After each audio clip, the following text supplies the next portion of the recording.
Hello and welcome to the very first episode of Bit by Bit. That's a name that my partner Vaibhav just thought of in the last 5 minutes or so before we Yep. started working on this videocast. What are we calling this? What is this? Is it a YouTube show? I Like think it up should to be it? called a YouTube show. A Okay. YouTube show. All Yeah. right. So yeah, I'm over 40, just in case I get some terminologies wrong. I'm a dinosaur as far as the internet is concerned. So, whatever terms that he's using on there, just go with that. Go with that for a sec. Right. So we had big plans when we thought of this show, a nice studio with nice lighting, 8K red cameras. And here we are restricted to what, 480p, 720p, I don't know, whatever it is that Zoom is allowing us to do on there. Thank you very much, COVID-19, I guess, for this. But yeah, I mean, just a show that we want to talk about tech, what happened in tech over the past period. We originally How planned. often are we gonna do it? Maybe 2 weeks? Yeah, Two, I think three so. weeks? Let's start with every 2 weeks. I think that's Okay. a good time to follow. And then, if we get more than three people watching, we'll switch to 1 week or a weekly basis. That should be a good benchmark. But yeah, let's start with that. Cool. Yep. Okay, awesome. So let's start with COVID-19 now that we brought that into the picture. Most trending topic in the world at the moment. Absolutely.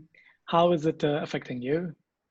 Okay, so I haven't gone out in 12 days, I think. The last time I went out was to get groceries. Okay. And ever since, I've been confined to my house, pretty much inside my room that you can see. And yeah, I mean, you can get by for sure. There's things to do, but once you do it on a repetitive basis every single day, you start to get bored. I haven't driven a car for like 3 weeks now, so Oh, wow. Okay. I am still going out during the daytime for any essential work, groceries, or if there's something in the office that needs to be done. Just okay. making sure I'm staying safe, keeping my distance, wearing the mask, wearing the gloves, all of that needs to be done. So all of that into check. I haven't worn socks in the last 12 days, I guess, which is a good thing. I'm not complaining about that. I like my feet just feeling the air. Working out of home most of the time. Yeah, I think I'm okay. I think it's just the fact that the kids are here as well. I've got three Mhm. kids. All of them go to school, and now all of them are getting homeschooled. So probably more difficult job for my wife than me. She's the one helping them out with that. But other than that, yeah, it's pretty much staying at home most of the time, which is I what I've think been I doing as think well. we're in sort of a luckier place than many others because we have like sort of a setup at home which we can rely on because our work we can do our work from home as well where other people they don't have like access to like a high-end PC or something which they can use to game or something like that. No, absolutely. And I think like slowly and gradually, I'm realizing that the more I need to work, I am picking up small things here and there, just ordering them for delivery. So let me just show you what I got today. So Okay. this is the Zoom H1N.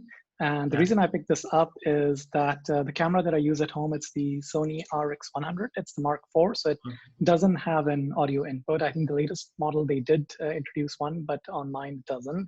And I was just watching a YouTube video today, and this is the one they recommended, where they said just stick an external microphone because it has a 3.5 mm in there, and then just Right. mount it on a tripod with the Sony, and then just go ahead and record the audio separately. I love the picture quality of that camera. I think it takes really good video. So Okay. I am doing this, and then I've ordered a Rode mic as well, which should get delivered tomorrow. Okay. So in case I do need to record videos from home, then I'll just set that up. I've got I the mean, I've got a setup here. yeah, I can see that. I can definitely see that. I've got that the gliding thing. Remember the one that I showed you at the office a few Yeah, yeah. weeks back? So I've brought that home as well. So I can mount Okay. the cameras, mount the mics, whatever else needs to be mounted on that.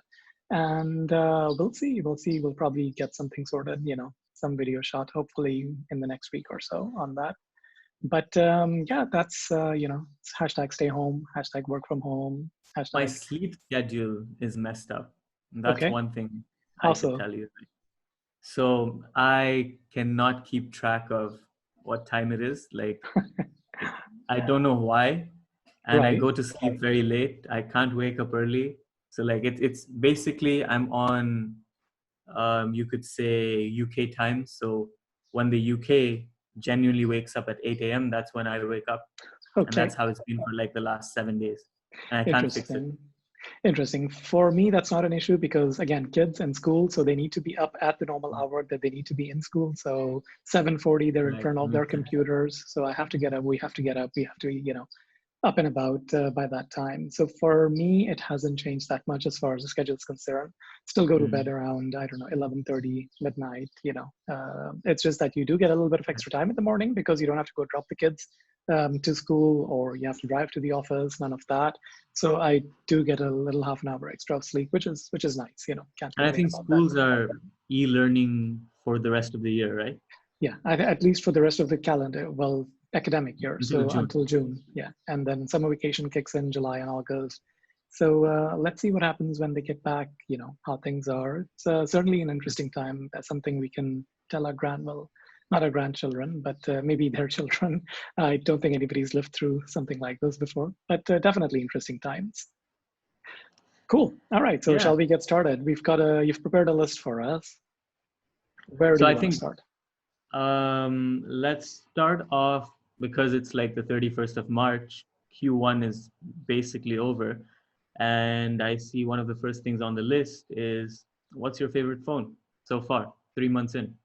So basically, the phones that were released this year, out of those, what And have if, we got? okay, let me change it just a bit. If you're not happy with any of the phones, you can go for one that was released Q4 2019. Okay, fair enough. If So I it's mean, still your favorite. just sure. So just to round up for our viewers, we've seen the Samsung Galaxy S20 range that was released. Mhm. Huawei did the P40 series launch. Then Oppo did the Find Fine X2 and the X2. Reno 3. Any other Huawei also did the phones? Mate Mate XS, XS, absolutely. and Samsung did the Flip, Z Flip, Yes, Z the Z Flip. Flip, the Z Flip, correct. So, What else? those are probably my two favorite devices. I would say the Mate XS has been the one that I've sort of used more than I thought I would. I think it's Okay. foldable done right. I have managed to install GMS on it, so I'm, running all Google services on it. Without that, definitely no, I wouldn't have been able to use that as a primary phone. But Okay. I really like the phone. I think I get its folding concept. I think it's foldable done right. This is how it should be. With How long have you been using it? so I used it for about 10 days as my primary before the P40 came in, which I sort of have to review, so I had to switch. But I am, as much as I like the P40, I think probably the best slab phone that Huawei's ever made. And that's saying something because Mate 20 Pro was my phone of the year 2 years back. And I Yeah. think the P30 from yesterday was also one of the three phones that I selected for the best phone of last year. So, very, very, very good job from Huawei as far as the hardware, the design, the specs, the camera, everything is concerned. I love that. But once it's done, I am definitely going back to the Mate XS as my primary Android phone. Let me just say that I do use an iPhone as well, which is pretty much a constant as well. And I'm iPhone mostly because of iMessage, but then I also think that the app quality on iPhone apps are Is better. still better. They're still better. It's unfortunate. The gap is much less nowadays, but it's Yeah, still better. it's I can still vouch. there. Exactly, it's there. So I would probably pick the Mate XS as my favorite phone of the first quarter, but the Z Flip as a runner-up to that. What about you? Which ones would you pick? So the Z Flip, I've never had a chance to use for an extended period of time. It's a unique phone, but like I said, it doesn't give you any utility. It's from a small screen to another small screen, so it's not like from a phone to a tablet. So I can't really pick that. The Mate XS, yes, it's a very good phone, but again, I haven't used foldable phones for more than 4 or 5 days in this first quarter, so I can't really say it's my favorite. So what I have used a lot is the S20 Ultra, the P40 Pro of late, as well as the Find X2 Pro. So I've been switching around all of these three phones. And basically, I think that if you were to go from a holistic perspective, the Find X2 Pro beats out the rest of the phones. And I say that because the P40 Pro, excellent phone, no Google Play services. And that's a big drawback. S20 Ultra, another excellent phone, but the camera has issues. Like these issues aren't small issues because phones that are half the price of the S20 Ultra are beating the camera. So that just says how much work Samsung needs to put in to actually make the S20 Ultra a better phone. But I think of the three phones I mentioned, the Find X2 Pro definitely wins out. And I'd go as far as saying the Note 10 Plus is still my favorite phone from like Nice. That was a all great of these. phone. Because it has a good camera. It can rival the S20 Ultra's camera any day, except for the zoom. The zoom, yes, the S20 Ultra is definitely better. But aside from that, it's got the S Pen. It's got a good display. I don't really see a favorite phone for me from the first quarter just yet. Okay. But we've got 3 quarters left, so let's see what Yep. else is in store. So just a quick comment on the Find X2 Pro. I really like the phone, but there are two things that I don't like. One that could very easily be solved, and the other not so much. The Okay. first thing is that I hate phones that don't allow me a quick access to the camera using a physical button. So Okay. the iPhone being the exception, which unless you've got the battery case with the camera cover on it, that lets you do that. But otherwise, the iPhone, you have to turn the screen on. But almost every other Android phone that I've used, whether it's a Samsung or Huawei or whatever else, you double tap the power button, volume down button, whatever it is, and you can get to the camera. And Oppo doesn't have such Right. a feature, at least not yet in their OS. I want them to sort of do that. And the second Okay. thing that I don't like is the ultra curved screen, something that we saw with previous Samsung phones, where I continuously tap the screen in a way where I don't intend it to, especially when I'm using the camera. A lot of times I'm just holding the phone and I'm tapping the shutter and it's just not, taking a shot like 3, 4, 5 times. Right. I've done that and it's just not doing that. So that ultra curved screen isn't necessarily something that is my favorite. And then obviously, the camera button. Those are the two things or two complaints that I have with the Find X2 Pro. Other than that, it's a fantastic phone, I agree. And I completely agree with you on the S20 as well, where the camera is, more than anything else, I find it slow to focus. Even with the latest update that we got literally like 2 or 3 days ago, right at the end of March, even Mm-hmm. then the phone takes a little time to sort of take a picture. It's not as quick or instant as either the Huawei P40 or the iPhone, the Pixel, the Find X, everything else, or even the regular Galaxy S20 that I had gotten for a couple of days. Even the S10 Plus, Yeah, like, and exactly. that's Absolutely. 1 year old. No, absolutely. So, unfortunately, Samsung has its work cut out as far as the camera is concerned for the I Ultra, but actually did a recent video comparing the S20 Ultra, the Note 10 Plus, and the P40 Pro. So before the update and after the update. So the update has made a big difference. So mhm.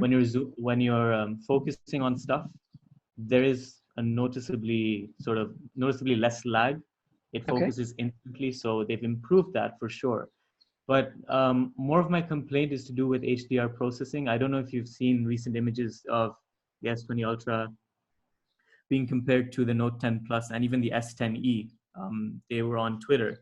So basically, someone I followed put up the same photo with the S10e and the S20 Ultra, and the S10e crushed it. Oh, And the S20 wow. Ultra felt like it was a phone from 2013. Oh, So wow. Ouch. yeah. Ouch. So Yeah, I I think the think hardware is dynamic there, range but processing, software. software is the issue. Uh, Samsung's always been pretty good at hardware. I mean, I think it's the software bit that they've always sort of like behind. They throw in a lot of muscle behind their phones, but fine tuning it is something that they need to work But I on. think they got it really good with the S10 Plus, and they made it even better with the Note 10 Plus, like last year. And then to see them go down again, and I think that's because of the new sensor, the 108 megapixel Yeah, for sure. and the zoom and all that. But I think just from a general consumer perspective, to see Samsung sort of go up and then go down again is just not good. So the S10 Plus or even the regular S20 range, the S20 and the S20 Plus, Mm. great cameras, but I find Huawei's P40 to be better. Yep. And at times, even the iPhone 11 Pro takes really good shots compared to that. Pixel also. So I have never thought of Samsung cameras to that level where Huawei, Google, or Apple have, well, Apple with the iPhone 11. Before that, they weren't necessarily that great either, Right. uh, or until the last few generations. So I haven't, found Samsung to be on that level. I was hoping with the S20 Ultra, they sort of come up to that. And I'm still hopeful, but at this moment, yeah, you're absolutely right. The camera isn't as good as even I some of the just previous feel like if series. it's your flagship phone, if you're charging the highest possible price tag for a normal phone, you're supposed to get it right. Like, and Hmm. that's the sort of pressure you carry. And if you get it wrong, then you messed up. I That's agree. what I I think. completely agree. No, I completely agree with you on that. Cool. Okay, so we've talked about the P40 Pro a lot.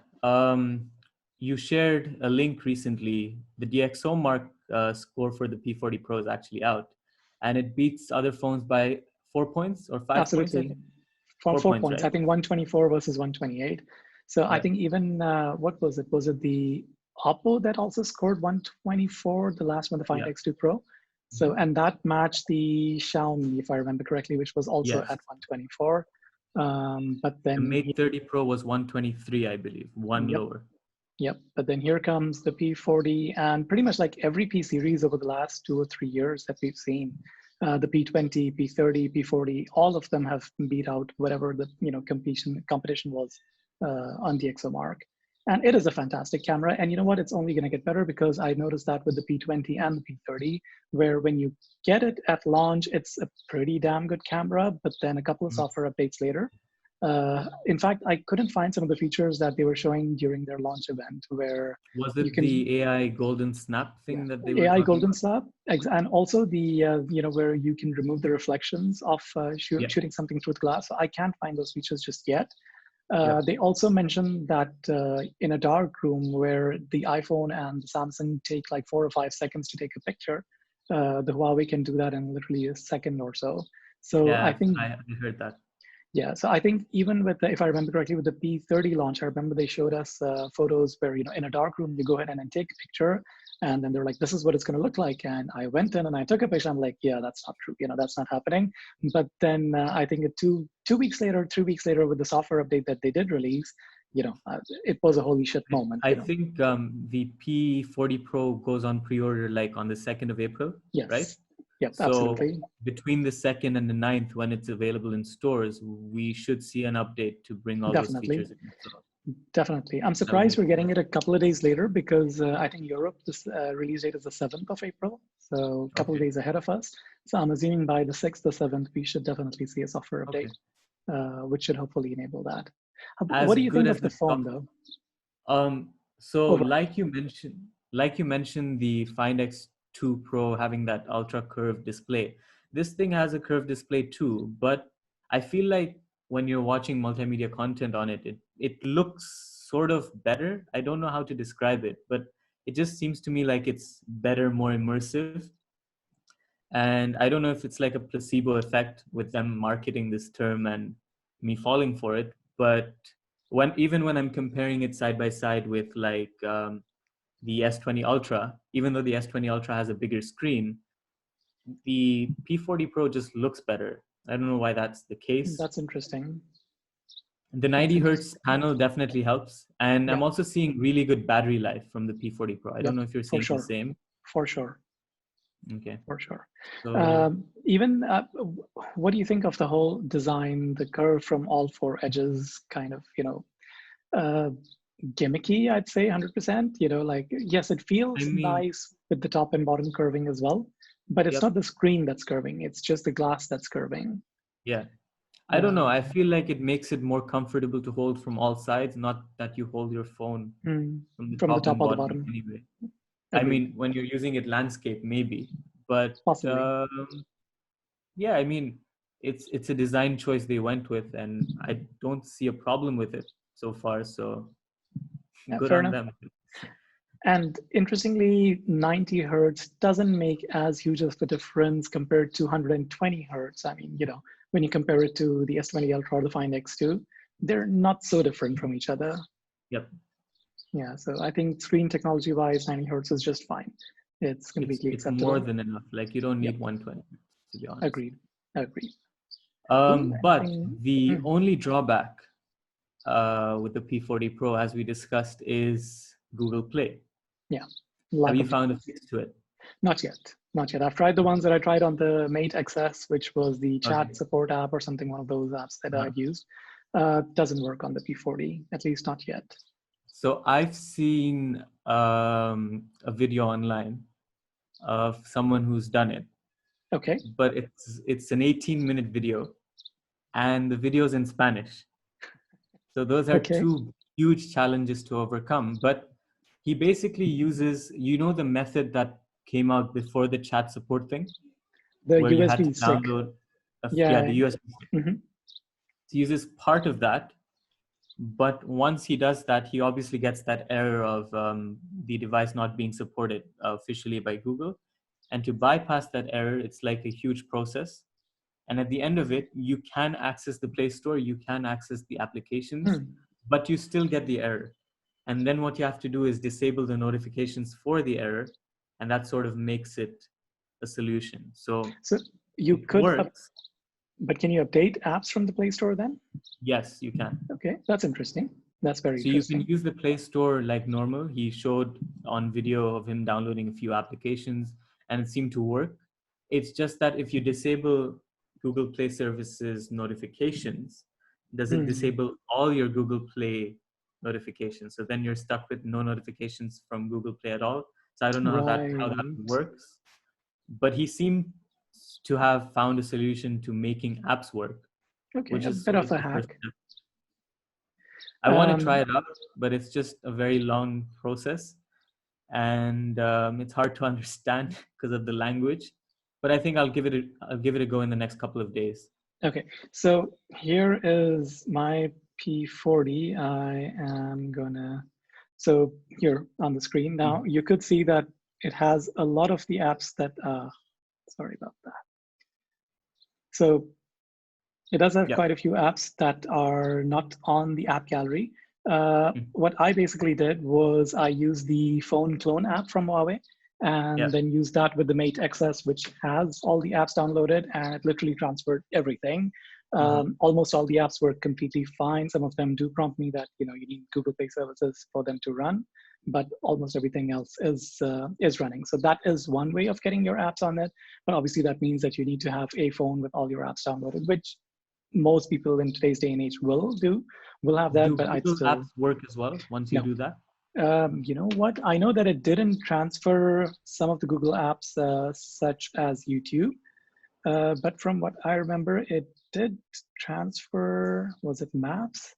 So Maps, yeah, there we go. Maps work. Maps is working. Maps works just fine. Now you're not logged into your Google account on this, Okay. so that doesn't work. But navigation works. Everything else works. If you've saved places, and obviously those won't show up on here. Right. But other than that, yeah, it works. It works just fine. So that That's is sort a of solution. half a hack. Exactly, exactly. That is a I solution feel on like I there. feel like what people will do is try and get the software behind the P30 Pro, because at the end of the day, they'd pretty much be using the same or similar software. And because the P30 Pro had Google Play services by default, maybe using something that enables the Google Play certification on the P40 Pro, and that could be a way to bypass it. I'm not smart enough to do that, so Yeah, I don't possibly. know how. Possibly, and then both the Mate 30 Pro and the Mate XS before it have the same chipset, the Kirin 990, right? So I mean, Yeah. chipset is already there, which we know that we have bypassed it. It's just the device ID that stuff some way or the other needs to get fooled into just doing that. So There is a I way to do it if you root the phone. yeah. Like it's a very simple way where you can just fool any phone basically over that error. But I don't want to root the phone. I want to see if there's a way to do it without. So just holding off on that. Okay, aren't our review devices pre-rooted? Are they pre-rooted? I think they're pre-unlocked, Okay, not not rooted. pre-rooted. Okay, Yeah. fair enough. Fair enough. Makes a difference. I do So like the back of it. I think that's a it's really nice amazing. finish. It's It's just an amazing. amazing finish. Really, really nice. So from a design perspective, they've done a good job. And what I'm also impressed about is the camera on the front, the 3D sensing camera on the front. It doesn't have a dot Yeah. projector, but it does have a IR sensor. Mm-hmm. So Huawei thinks it's good enough to use for Huawei Pay, which is for Okay. secure authentications. It's fast enough for face unlocking as well, whether it's nighttime, daytime, whatever it is. And much smaller than the notch on the iPhone or the Mate 30 in that regard. So Have if you used the fingerprint scanner? I Because they have, say it's faster.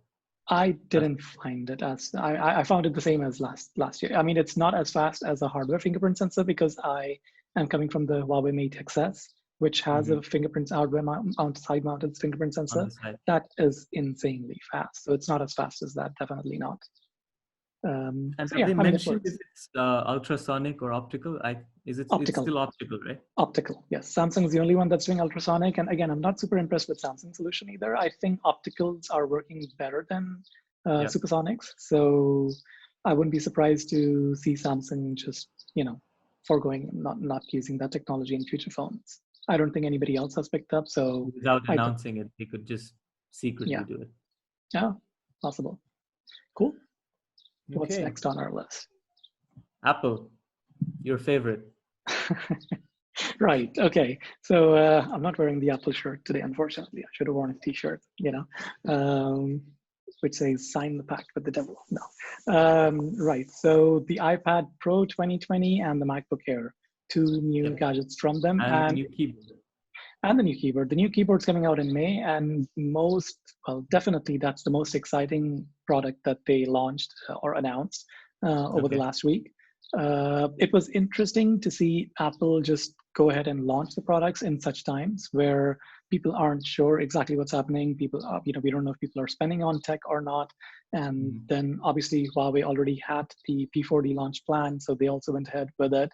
I'm glad that companies are doing this. I'm glad that companies are just taking things as it is, not canceling any of these events, even though they're online, they're virtual events, they're not physical events anymore, which is fine. Completely fine with that. So I'm actually glad that companies are pushing new products out the door. Now coming to the two products announced by Apple, the MacBook Air, it's got the latest 10th generation Intel processor. And for the first time, it's actually a good processor on the MacBook Air. They haven't had a very good processor on the Air in the last few iterations, but this one's got a quad-core i5 and then an i7 as well, if you'd like.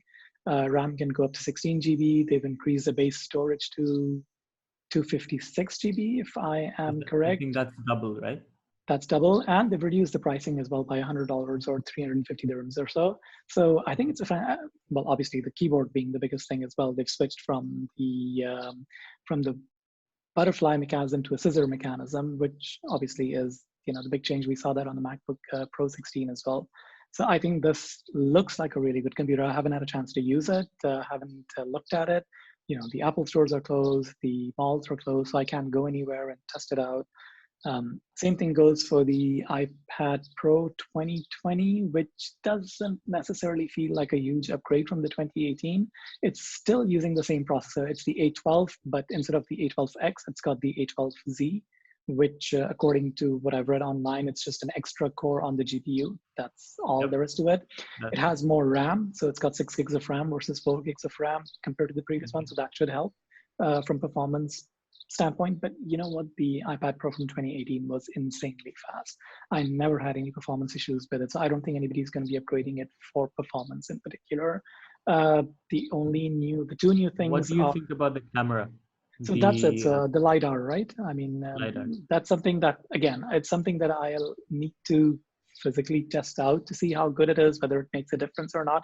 I don't know if you've been following this around, but over the last week or so, the Google's AR, where you go into Safari and you type an animal name and then bring it on VR through any phone. Okay. This is sort of becoming more and more popular. A lot of people are catching up onto it. It's not something that's new, but I think since everyone has a lot of free times now at home, they don't know what else to do, so it's kind of resurfaced. And Yep. my kids are playing with it as well. You've got a lion in the room, or a snake in the room, or a dog in the room, and it's Yep. quite well implemented. Even though the iPhone 11, on which I've tried this out, doesn't have any 3D cameras on the back. So even with that, it's working out quite well. I'm assuming that the LiDAR is next generation. Yep. Obviously, we'll need to see a use of this technology. And I until think they then, did show a use case where they use it to measure things. So like but you measure can do that. objects, You heights can and do that stuff with the current. You more can do that with the accurately. current one, possibly more accurately. That's the thing. I mean, it's probably faster, more accurate. But I mean, even with the current technology that exists on the iPhone or anything else, it's fine. I mean, unless there's a really good solution that Apple can present to, convince people to buy, an iPad equipped with a LiDAR. I don't Mm. necessarily see much use out of it at the moment. I I Okay. mean, maybe they're just playing the long game over here. Maybe they're just building the platform. So once they finally get to their AR glasses, everything is sort of in place. You don't have to start Yep. from scratch at that time. So it's probably a long game that Apple is playing, and Apple's sort of known to do that. And something interesting that I was hearing on a podcast recently was that the iPad is now being positioned more as a laptop than Yep. just your A tablet or computer. your So I was phone. just gonna Exactly. ask you, what do you think of their marketing position of them promoting it as a computer? I think even on their official website it says it's your Yeah. next computer or something like No, that. absolutely. And you know what? I had traveled with the iPad last year when I was on vacation. I didn't take a laptop with me. And I Okay. managed to do almost everything that I would have done from my laptop. I still enjoyed the process of using my laptop more than the Mm. iPad for doing everything that the iPad is very capable of. But when Apple released 13.4, iOS 13.4 just last week, I pulled out my Magic trackpad and the one that's usually hooked to my Mac and connected that to the iPad, and it is insane. It is really, really, really good. Just having that pointer on the iPad makes such a big difference that I Yep. can now see it finally replacing my MacBook. If I was to travel again, it could do things previously. It's not that it couldn't do things, but just the experience of having that trackpad, I think, is going to make it a lot better. Which is why I can't wait for the Magic Keyboard for the iPad to come out. I think it's awesome. It's crazy expensive, like $350, $400, whatever it is. I mean, when was the last time you paid that much for a freaking keyboard? But it will be a game changer. I think it is going to push the iPad a lot more into the computer territory. I think the only thing left is an escape key now. We just need an escape key on the iPad keyboard, and once that's there, then it becomes a computer. So what do you think of the MacBook Air then? Because where does that place the MacBook Air? And where does that place the MacBook Pro with a touchscreen? Are we ever going to see one with a No, touchscreen? no, I don't No? think we're ever going to see a MacBook Pro with a touchscreen. And Okay. there are rumors that Apple is shifting to an ARM CPU for Macs. They're saying that maybe in the next year, I think Ming Chi Kuo had something on there that in the next couple of years they will have that. I Okay. don't see the reason for that, honestly speaking. um, they are moving the iPad more in the direction of a computer. Why are they doing that? I mean, if they don't want to bring it close to a Mac, then what's the purpose behind this, right? There's never going to be a touchscreen Mac, at least, at least the UI on Mac at the moment doesn't necessarily accommodate that. Yep. So why do they need an ARM-based Mac if the iPad is going to be able to do anything that your portable Mac can? And I don't know if the ARM CPU is ever going to be good enough to replace a Mac Pro or an iMac Pro, which is the full desktop computer with all the heavy duty lifting it has, with all the cooling it has. Makes sense to have an iPad replace the MacBook, but I think that's their differentiation, where a regular user will just use an iPad, whereas a pro user will use either a Mac Pro or an iMac Pro or even the MacBook Pro. Speaking of processors, I mean, AMD threw a curveball just by with their new processors that just were revealed yesterday with the new I think Mhm. the new Zephyrus came out with the Yep. AMD processor, and the reviews Or are just AMD 4000 or some 4009 something like that. 4000 series, right? Yeah, Ryzen 9 4000, I think that's what it is. Yeah, I some don't know, I could be wrong. Zen 4900 or Zen something like that. 9000, whatever. Exactly.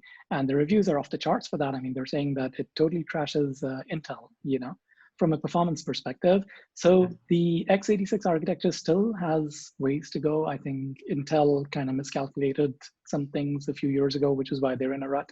Until they move up to 7 nanometer technology or 10 nanometer, Mhm. whatever else they're coming up with next, AMD will have a good time. But I think x86 exists and ARMS exist as well. In fact, it was Steve Jobs, right, that gave that analogy where PCs are going to become like trucks, where you're going to have PCs doing all that heavy lifting, whereas your iPad or your iPhone is just going to be your primary computer for everything else. So Yeah. I think that holds true for the iPad as well. I just don't see I think they're making the iPad Pro or marketing the iPad Pro as a computer mainly for people who are always or are always moving around. So those people, or people with workflows that entail them traveling a lot, I think they can do a lot of things on their iPad. But other people, let's say people who want sort of more power, they occasionally have to open, a game, or occasionally have to open an intense program which might not be available on iPad OS and only available on Mac OS or Windows. I think for those people, it's still a hard sell, an iPad being a primary computer, or maybe for those people who are creatives, so video editors and people who work with pictures, um, motion effects, stuff like that. I think the iPad has enough capability to become a primary machine for those people, as long as they adapt to, the relevant software that comes on iPad OS. I think that could be the direction they want to take. But to market it as a computer is just a bit too much. It's like marketing a smartphone camera to be equivalent to a DSLR in my head. Is that a jab at the Huawei P40? Because that's exactly what Richard you did last week. Okay. So look, I think the reason that they split iPad into its own OS versus iOS last year was that they do want to go in the direction of making the iPad more into a computer. Maybe it's not there just now, but I think one of the reasons to split, again, splitting the iPad into iPadOS again makes me think that there's no need for a ARM-based Mac, because I mean, if they are sort of pushing iPad into that direction, and they will continue to do so over the next possibly year, 2 years, 3 years, it'll get there. It'll definitely get there. From an apps perspective, yes, you're right. Right now, we don't necessarily have the apps that run on a Mac OS or anything equivalent of that. But give it time. I think the iPad is maturing into a pretty amazing computer. I mean, more by the day, it's just inching towards becoming my primary device. It's still not there yet, but I can now see it happening. I think since last year with the introduction of iOS 13, where they introduced a file system, where they opened up a lot more of it. You take the Magic Keyboard, for example. Now, the Magic Keyboard has a USB Type-C port as well, which is used for charging the device. And now you suddenly have two ports on the iPad, where you've got one for charging and the other one for data. So it is slowly getting there. I think it's just a matter of time before the iPad will take over as a computer. I'm a bit skeptical, but let's see. Because frankly, I don't use Apple products as much as you do. Definitely not. I'm more of a Windows person. So to see me switch from, let's say, a full-fledged Windows gaming computer to something like an iPad is a very far-fetched move. But it could happen. I don't know. That would be difficult. I think if gaming is one of your things, then I think it's not hardcore a thing. gaming. It's just it's nice to have a cushion, sort of. So like, you don't want to have a machine that's your primary machine, and then someone says, "Oh, take a look at this game," because I'm probably saying that because I'm more of a younger generation compared to you, and like maybe different interests. But this generation, I think, wants to have a machine that can do everything. And to be restricted to Apple's ecosystem, I say restricted very, very carefully, because it's not restrictive, but just from a Windows perspective, it still feels restrictive, and I get that. adding No. iPad to that just makes it even more. I totally get that. I'm not arguing with you on that at all, but it's just, okay, what is a computer? It's basically the apps and the games that we're using, right? I mean, that's pretty much all there is to it. And if in the next year or two, I mean, we know that the processing capabilities on the iPad are quite high. Whether it's a GPU, whether it's a CPU, it can do that. With a 12.9-inch screen, which is on the iPad Pro, which is very close to a 13-inch laptop computer, if those apps start showing up, where you've got these incredible games, which you currently do have on the iPad, you've got some fantastic games on there, but maybe not necessarily to a level where it's a Doom Eternal or anything at all, which really pushes the PC to its needs. But I wouldn't be surprised to see any of those start to show up. What was it? Was it Skyrim that was showcased? I think last year. And no, they just do having showcase. that. They do showcase games. I think it's just more of a skepticism than anything else. Like, maybe if I switch and use it for a couple of weeks, Yeah. my opinion might change. But Sure. And now that you can plug a mouse into it, using a Bluetooth mouse, you can just use a yeah, cursor. That's one of the biggest things that prevented a lot of people from using the iPad as a PC because, we're just so used to controlling that way. But now that that door is also opened, I feel that it's just a year or two. And, I don't think, look, I bought the 16-inch MacBook Pro, right? I mean, I love it. But my yeah, next upgrade might just be the next iPad that comes out 2 years in a row or 2, 3 years in a row. yeah, I don't know. But I think while we're on the topic of games and sort of processing power, I just want to touch on the Nubia phones. Have you heard of the gaming Nubia 5G phone that came out, I think, 2 weeks I've ago?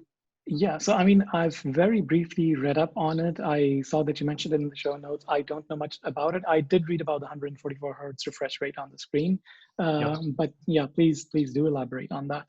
So it's basically a high spec phone, 4,500 milliamp battery, 55-watt charging. I think the highest refresh rate display on a smartphone ever. 144 is the highest, right? I think. Hmm. Yep, on a smartphone, So yes. it's truly pushing like gaming boundaries, RAM, Snapdragon 865. It's pretty much got it all. It's even got this design which some people really like and some people really hate. I don't know if you've seen it. Have you seen it? No, I haven't. It's like a gradient color, but there's two different colors from both sides, and I don't. It screams gaming. It looks different, and I think it's a personal choice of if people like it or not. But what I want to touch on here is what's the future for gaming phones? Like, because I've had this question, and I probably asked you this offline a fair bit. How do you see gaming phones capturing the market? Because if it's just going to be a phone that has a big battery, a high refresh rate display, and the same internals as the S20 Ultra or the Find X2 Pro, how Well, are they going to differentiate I mean, themselves? I would argue that the S20 Ultra's got an even bigger battery than that, right? And the Yeah, refresh rate is 120 versus 120. 144. Now, the Yeah, question is that, okay, 144 hertz refresh rate probably means that in order for you to fully utilize that screen, a game needs to be running at secure. 144 frames per second. Correct. Is the Yes. Snapdragon 865 powerful enough to run a high-end game at that FPS at the moment? That's the first I would question. say certain games, yes, but probably not all games. All right. And then how big of a difference are you going to see between 120 hertz to 144 hertz? That's an extra 24 hertz. So, Not much. it's kind of like we received a Seagate dock for review in the office 2 or 3 weeks ago, and it's called a Okay. gaming dock. Guess what makes it a gaming dock? Guess, just take a wild guess. Just take a wild guess as to what makes it a gaming dock. I don't No, know. Does it have a port to charge your controllers? nope. What is RGB lighting. That's what makes it a gaming dock. Just because they've added a freaking RGB lighting to it doesn't make it a gaming dock. It's got your standard USB ports, your audio out ports, your regular. There's no graphics, dock for it. Kind of like how Razer had for on a Thunderbolt 3. Nothing at all like that. No, it's just got a 4 terabyte hard drive, not even an SSD built into it, Mm. and it's got an NVMe 2 expansion slot where you can plug in your own hard drive. But what makes that as a gaming dog? I don't know. If you just slap RGB lighting on anything and call it gaming, then I guess the Nubia can be a gaming So phone as well. I think that like what I said, I think that's one perspective. But say, for example, if Google Stadia picks up in the next couple of years, could we see sort of how do you call it, specific support for certain phones where if you have a certain phone that's gaming, you can access a perk or something like that? No, but that just goes completely against what Stadia. Stadia is running your game on the cloud. So, I mean, you could technically be using a pretty trashy old phone as long as it's got good connectivity on there. You're going to be able to run those games at, maximum Yeah. FPS that it's supported on there. So I wouldn't, I mean, this is very interesting that you did bring this up because NVIDIA has got their own cloud gaming solution. Um, you know, obviously Google's launched Stadia, and there is a possible Xbox is doing something similar as well. Yeah. And there is a good possibility that this could have become or would become our primary way of gaming, which again then comes back to our conversation about the iPad now. I mean, if Yeah. if the games are running on a cloud, then it doesn't matter where they're running, as long as you've got a mouse and a keyboard to control them. That's all that matters. So I mean, if we are heading into that direction, then it really doesn't matter whether a device is a gaming device or not.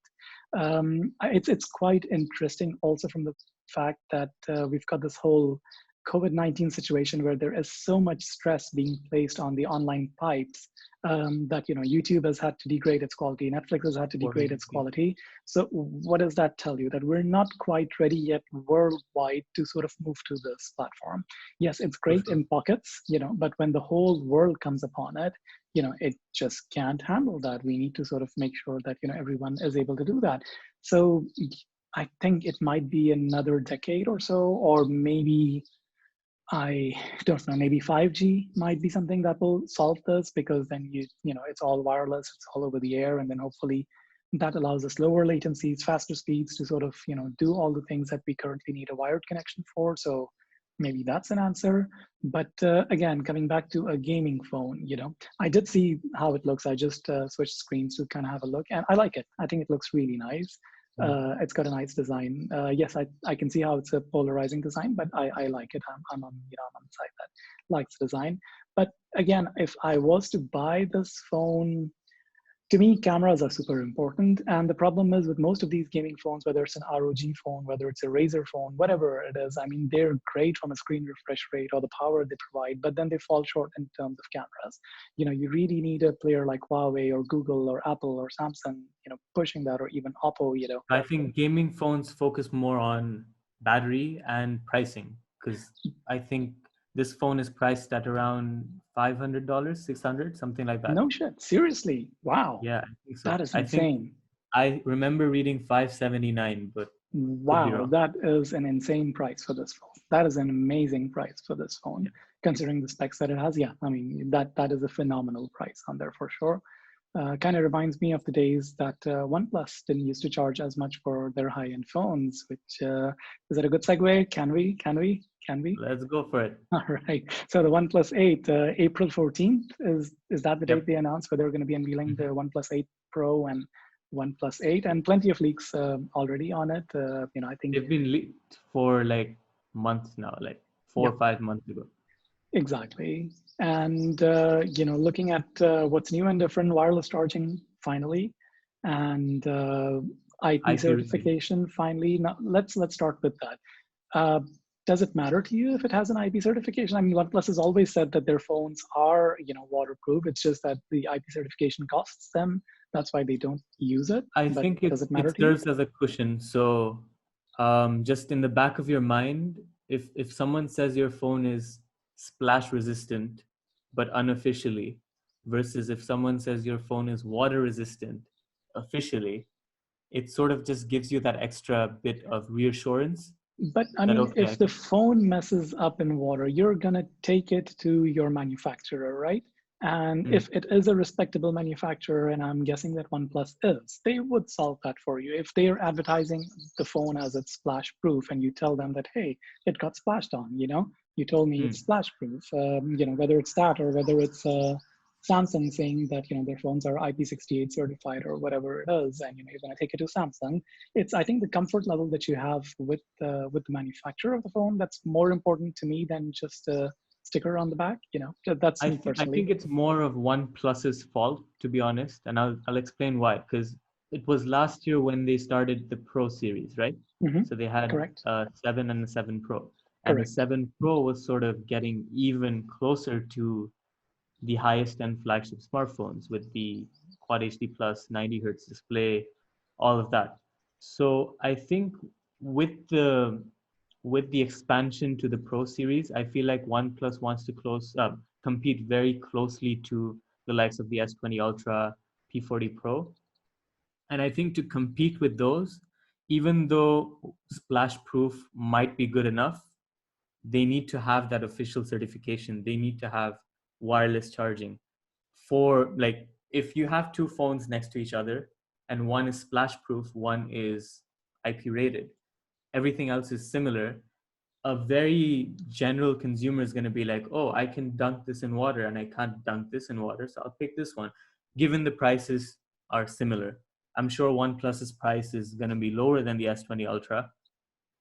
But I think just for it to compete very closely with the flagships, it needs to have these features. Like, I agree. you can't get away with the splash proof and still be called the closest flagship competitor. No, I do agree. I completely agree with you on that. And especially with them raising the prices with the Pro series, now that you are charging as much as, the S20 or the P40 or whatever else it is, it will be close to them. It'll be about 3,000 odd dirhams. I would say the Pro will be around that much price. So if you are charging that much for it, then yes, you're absolutely right. It makes sense for them to provide, their consumers with a little bit of shielding. And I with a think little bit of OnePlus cushioning. is known to provide all flagship features, and maybe it was lagging behind last year with it not providing those. But this year, I think it'll probably get back its reputation of competing for everything with the highest end flagships. Because with IP rating, with wireless charging, what's left? Camera. Good camera, Yeah, which has good always camera. been their, which has unfortunately always been their problem. Again, software problem from a hardware perspective, they do throw in good hardware at it. It's just the software that they really need to improve upon from a camera I perspective. And think if it's the they can do that, IMX689. I think it's the same sensor as the Find the X2. Oppo, yeah, Yeah, I think so. It's which the is a same sensor. fantastic sensor, which is an incredibly good sensor. So if they can provide a similar level of photography as the Oppo does, one very interesting, I don't know if you were on the briefing for the Nokia when they were Yeah, announcing the no. new. Okay, so one very interesting thing I found was that the Go version of it now has a camera app that's basically developed by Google. So it's not a Nokia app on there. It's a Google camera Yeah. app, and we all know how good Pixel is with its post processing. Now I clarified with Nokia, they're not doing any post processing on it. But if Google can then release their camera app, which I don't know if they will or not, because that's something that really differentiates the Pixel from other phones. If that is, and unofficially, we have seen that, right? I mean, we have seen the APK ported to many phones, and their camera quality has improved tremendously running the Google Camera app versus their native app. So if Google can open that capabilities for other Android manufacturers, obviously the ones with GMS built in on them. So from that perspective, then you never know, maybe OnePlus might have a pretty good camera as well, because Google's been great at software, but hardware-wise, the cameras have been pretty meh, right? I mean, look at the Pixel 4 as well. It's got a very off-the-shelf sensor, and it's got a very off-the-shelf or crappy telephoto lens on it as well. So, you take what the S20 Ultra has in terms of hardware capabilities, and, you apply a little bit of Google magic to it. Yeah, you can have some truly outstanding photography. So, yeah, let's see how that goes. Yeah. But this seems to have a dual 48 megapixel sensor according to the leaks. Now, do you think the dual 48 megapixel is to do with video by any For chance? sure, 100%. Yeah. So I'm assuming like Huawei, they're going to use the ultra-wide sensor as a large sensor as well. 48 megapixel ultra-wide to shoot videos on there. I mean, that's what Huawei's been doing for the last couple of phones. Pretty sure with the Mate 30, they started that. So I'm pretty sure that's the direction they're going to go. And not only them, but I think the entire industry is going to follow in that. And have you seen the colors? I did. I liked that the glowing one. What was it called? The Interstellar? I call it the Instagram edition. The what edition? Instagram edition. Yeah, you're right. It's got that hue. It doesn't. It does have that curvy hue. People are falling for the green one though. I mean, I liked the green one when I first saw it, that mint green. But then when that Interstellar or whatever it is that they're calling it, that came out, that looked nice. That looked really nice to me. I guess I kind of like. That's another thing that these flagships, except for the P40 Pro, they're not doing. Like the Find X2 Pro and the S20 Ultra both come with like very boring colors. Well, we didn't get the orange vegan leather on the Find X2 Pro here in this market.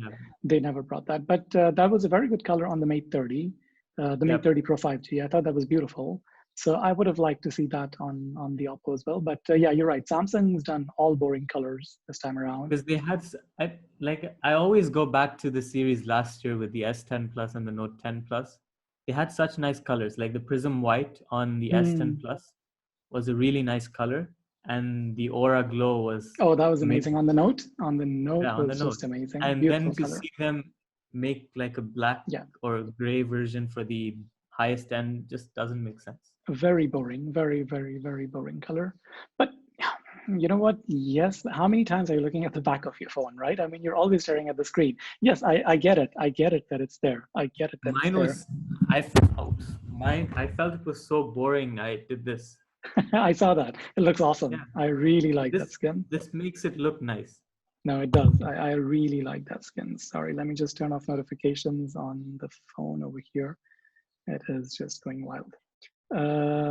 Right. So what else do we have? I think that pretty much addresses everything that we plan to discuss. Okay. All right. Nice. Cool. All right. Then I guess let's end it there. First episode, we, want to keep that one reader who's still looking at it, or one viewer who's still at it, keep going, please. Please keep going till the end of it. Not to sort of let him log out as well. So, yeah, I enjoyed talking with you on this episode, Vaibhav. It was good. Let's try to Likewise, do this more frequently. every two Um, weeks sort of every sounds two good. weeks. And I think we'll get Absolutely. enough to talk about in those 2 weeks. So, Yeah, for sure. Cool. Until then, see you guys until next time. bye bye.